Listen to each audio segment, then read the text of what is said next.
Alléluia, gloire soit rendue à l'Éternel des armées, que Dieu vous bénisse. Bienvenue à l'école prophétique Les Aigles en Action, que ta vie, dans tous les aspects de ta destinée, soit en action au nom de Jésus. Amen.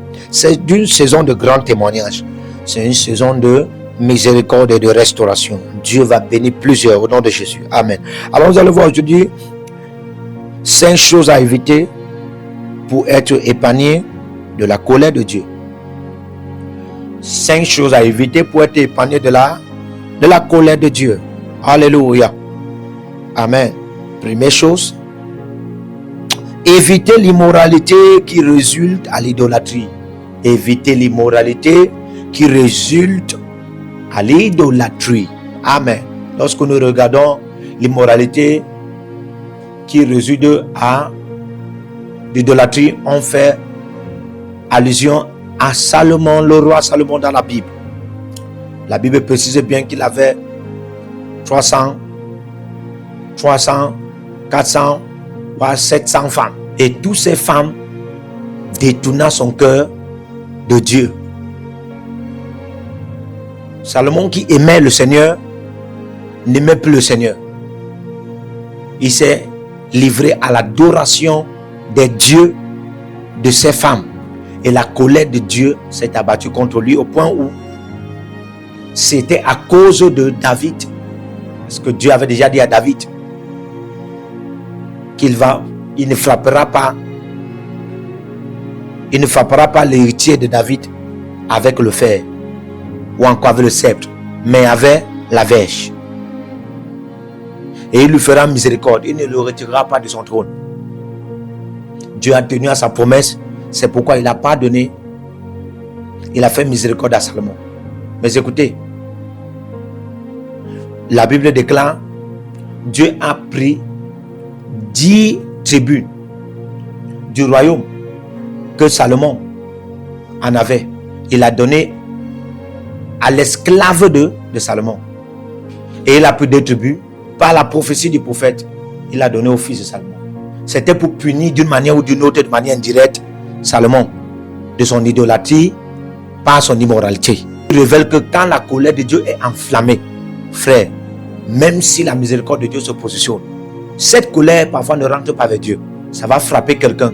Soit dans l'avenir, on va connaître que ça va frapper quelqu'un. Donc pour éviter cette colère dans nos vies et même dans la vie de nos enfants, même dans tous les aspects de notre destinée, on doit éviter l'immoralité qui résulte à l'idolâtrie. Deuxième chose à éviter, évitez de vous moquer et maltraiter les veuves, les orphelins, les étrangers et vos serviteurs. Amen. Quand vous lisez Ésaïe 58, Dieu commence à parler, le jeune dont lui prend plaisir. Dieu dit que le jeune dont lui prend plaisir, c'est le jeune qui consiste à prendre soin des orphelins, des veuves, des étrangers et même de nos serviteurs. Et dans Jacques chapitre 1, le verset 27, la Bible déclare que l'évangile pur et saint, c'est ce qui consiste à prendre soin des veuves et des orphelins. C'est-à-dire que pour éviter la colère de Dieu, pour s'épargner de la colère de Dieu, il faut éviter de se moquer ou encore de maltraiter les veuves. C'est-à-dire que si vous ne pouvez rien donner aux veuves, ne vous moquez pas d'elles. Si vous ne pouvez rien faire aux orphelins, ne vous moquez pas d'eux, ni des serviteurs, ni des étrangers.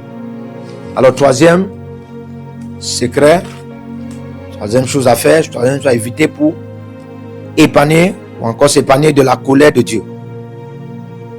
Évitez les 3 types de désobéissance qui sont la désobéissance par orgueil envers Dieu, la désobéissance par orgueil envers Dieu. Quand dans Jacques chapitre 1, le verset 20, la Bible dit que la colère de l'homme n'est accomplie par la justice de Dieu, c'est que c'est une colère remplie d'orgueil. Alors qu'une colère remplie d'orgueil, c'est une colère de sorcellerie. Et la Bible déclare dans Jacques 4, le verset 6 à 7, Dieu fait grâce excellente aux humbles, il résiste aux orgueilleux. Évitez la désobéissance par orgueil envers Dieu. Troisième type de désobéissance. Évitez la désobéissance par orgueil envers vos parents biologiques et spirituels, surtout biologiques, surtout spirituels. Troisième type de désobéissance. Évitez la désobéissance par arrogance et orgueil envers vos parents biologiques. C'est-à-dire que vous évitez la désobéissance par orgueil envers Dieu. Vous évitez la désobéissance par orgueil envers vos parents spirituels. Vous évitez la désobéissance par arrogance et orgueil envers vos parents biologiques. Quatrième secret, quatrième chose à éviter, évitez de conspirer contre loin de l'Éternel. Parce que dans le psaume 105, le verset 15, la Bible dit que ne touchez pas mes œuvres, ne faites de quel mal à mes prophètes. Ça veut dire qu'un loin de l'Éternel est intouchable. Ça, c'est la proclamation de Dieu lui-même. Ce n'est même pas la proclamation de loin de Dieu. C'est Dieu qui proclame ça. Et c'est pourquoi dans Ésaïe 8, le verset 12, Dieu dit que n'appelez pas ce qu'ils appellent conspiration, conspiration. Parce que tout ce qu'ils vont faire là, je vais détruire. La colère de Dieu peut s'abattre dans plusieurs personnes lorsqu'ils n'évitent pas de conspirer contre loin de l'Éternel. Dans Romains 14, le verset 3 à 4, la Bible dit: qui es-tu pour parler mal de serviteur à autrui? S'il tombe, il a un maître qui peut le relever. D'ailleurs, même que dans Proverbe 24, le verset 16, la Bible dit que mon juste tombe, cette fois il se relève. Alléluia. Donc même si vous le trouvez dans l'erreur, dans la faute, ce n'est pas de votre droit de conspirer, soit pour se moquer de lui ou pour comploter contre lui. Souvenez-vous, ce n'était pas une bonne chose aux yeux de la loi de Dieu qui était déjà entre les mains d'Israël et des vieillards d'Israël. Ce n'était pas une bonne chose comme Moïse de prendre une Éthiopienne, laissant sa femme. Mais lorsque eux, ils étaient en train d'entrer à Canaan, qui était d'une marche de 11 jours, voire une semaine et demie, c'est devenu une marche de 40 ans. Pourquoi? Parce que ils ont même dû s'arrêter en pleine marche au désert, parce qu'ils ont murmuré contre Moïse en disant: est-ce que c'est seulement à lui que Dieu parle? Est-ce que c'est seulement à lui que Dieu parle? Est-ce seulement à lui que Dieu montre les choses? Alléluia. La Bible déclare que Dieu est descendu. Il leur a dit: quand il y aura un prophète parmi vous, moi l'Éternel, je lui parlerai. C'est dans les visions et les songes que moi je lui parlerai. Il n'en est pas ainsi de mon serviteur. Nombre 12, le verset 6. Il n'en est pas ainsi de mon serviteur Moïse. Je lui parle comme un homme parle à un homme. Car lui là, il voit une représentation de l'Éternel. Vous ne voyez pas ça. Vous êtes prophète, mais vous ne voyez pas une représentation de l'Éternel. Vous n'avez pas le droit de conspirer contre lui. Donc ça veut dire que l'autorité que celui qui voit la représentation de l'Éternel et celui à qui Dieu parle face à face est différent de l'autorité qu'un prophète à qui Dieu parle dans les rêves et dans les visions. Quand toi tu entends seulement la voix de Dieu dans les visions et dans les rêves, frère, l'autorité que celui, tu n'as pas de même autorité que celui qui entend la voix de Dieu face à face. Tu n'as pas de même autorité que celui qui entend la voix de Dieu en voyant Dieu, ou bien en voyant même une représentation de l'Éternel. Et quand ils ont fait ça, bien que Dieu les a éduqués spirituellement, il ne les a pas fait miséricorde. Il a frappé Myriam de la lèpre. Elle se retrouvait dans une chambre froide de la lèpre. Souvenez-vous, la lèpre était dans Moïse. Donc Dieu a pris la lèpre qui était dans Moïse, il a rempli ça dans le corps de Myriam. Il a fallu que Moïse commence à intercéder. Si vous ne voulez pas que la colère de Dieu se lève contre vous, ne conspirez pas contre loin de l'Éternel. Évitez. Alléluia. Cinquième secret, évitez de vous moquer de Dieu. Évitez de vous moquer de Dieu. Il y a des gens qui s'en fichent de Dieu, pas moins, dans leur estrade, dans leur podium, dans leur grande société des milliards et même des millions, dans leur position locale de grandes relations et de connexion, ils s'en fichent de Dieu. Et quand ils s'en fichent de Dieu, ils se moquent de Dieu. Souvenez-vous de ce qui est arrivé dans Nombre 11. Alléluia. Lorsque Dathan et le reste se moquaient de Dieu. Lorsqu'ils se moquaient de Dieu, ils s'en fichaient de Dieu. Ils n'avaient pas de la révérence envers Dieu. Ils n'avaient pas de respect envers Dieu. Chacun peut parler de Dieu comme il veut. Il y a des gens qui prennent Dieu pour faire de la comédie. Il y a des gens qui prennent Dieu pour faire de la comédie, du genre à se moquer même de Dieu. Alléluia. Donc les gens se moquent comme ça de Dieu. En public, que ce soit en public, que ce soit en secret.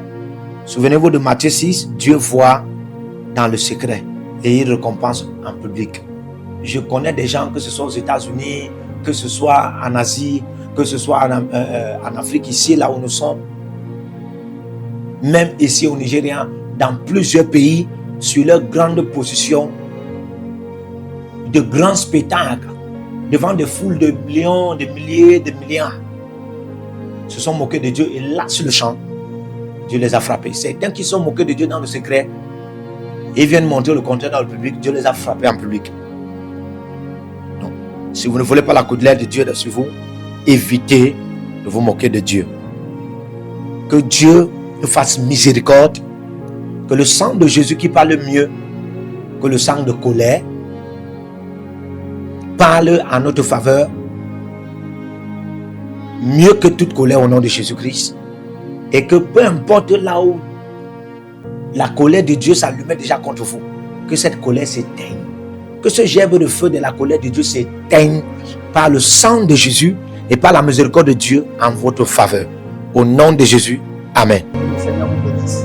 Partout vous êtes connectés au prophète Jérémie Naou, à la source de feu de Jéhovah Kabira. Donc si vous vous connectez par vos semences, vous allez puiser du feu, le feu dévorant. Donc connectez-vous maintenant partout où vous êtes. Au Togo, voici, nous avons le flux au Togo. Connectez-vous maintenant. Togo, connectez-vous et puisez le feu dans vos batailles. Vous êtes en Côte d'Ivoire, connectez-vous maintenant par MTN et libérez votre semence par Wave sur Flows ou Home sur MTN et puisez le feu dévorant du Saint-Esprit dans vos batailles. Au Gabon, maintenant prenez les contacts et libérez votre semence. Libérez votre semence maintenant. Connectez-vous. Et que toutes ces prières, toutes ces déclarations, tous ces enseignements deviennent maintenant votre héritage et siègent dans votre sang. Siègent dans votre sang et deviennent l'héritage de vos enfants. Partout où vous êtes, vous pouvez aussi libérer votre semence par RIA ou par MoneyGram. Et vous mettez le nom du prophète Jérémie Naou qui est là, sur la fiche, et vous mettez le pays de Togo et vous mettez mon contact et vous verrez la gloire de Dieu. Et le Seigneur ne manquera pas de vous bénir.